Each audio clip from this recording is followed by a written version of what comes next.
ನಮಸ್ಕಾರಗಳು. ಆತ್ಮೀಯ ಎಲ್ಲ ನೌಕರ ಬಂಧುಗಳೇ, ಏನು ಇವತ್ತಿನ ದಿನ ಮಾನ್ಯ ಆಯುಕ್ತರು ಒಂದು ಆದೇಶವನ್ನು ಕಳಿಸಿದ್ದಾರೆ.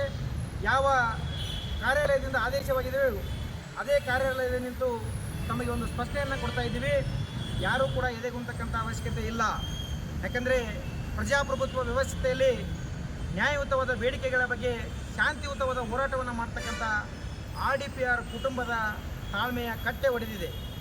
ಈ ಒಂದು ಮಾಡಿರ್ತಕ್ಕಂಥ ಆದೇಶದ ವಿರುದ್ಧವಾಗಿ ನಾಳೆ ದಿನ ಹೆಚ್ಚಿನ ಸಂಖ್ಯೆಯಲ್ಲಿ ನೌಕರರು ಪಾಲ್ಗೊಂಡು ಕಪ್ಪು ಪಟ್ಟಿ ಧರಿಸುವ ಮೂಲಕ ಏನು ಆಯುಕ್ತರ ನಡೆಯನ್ನು ವಿರೋಧಿಸಿ ತಾವೆಲ್ಲ ಹೋರಾಟದಲ್ಲಿ ಪಾಲ್ಗೊಳ್ಳಬೇಕು. ಗೌರವಾನ್ವಿತ ಮಾನ್ಯ ಸಚಿವರು ಕೂಡ ಇದೇ ದಿನಾಂಕ 10/10/2024 ಬೇಡಿಕೆಗಳ ಕುರಿತು ಚರ್ಚಿಸಲು ಸಭೆಯನ್ನು ಆಯೋಜಿಸಿದ್ದಾರೆ. ಆ ಸಭೆಯವರೆಗೂ ನಮ್ಮ ಒಂದು ಬೇಡಿಕೆ ಈಡೇರುವವರೆಗೂ ಅನಿರ್ದಿಷ್ಟ ಹೋರಾಟ ಮುಂದುವರಿಯುತ್ತದೆ. ಯಾರೂ ಕೂಡ ವಿಚಲಿತರಾಗಬಾರ್ದು.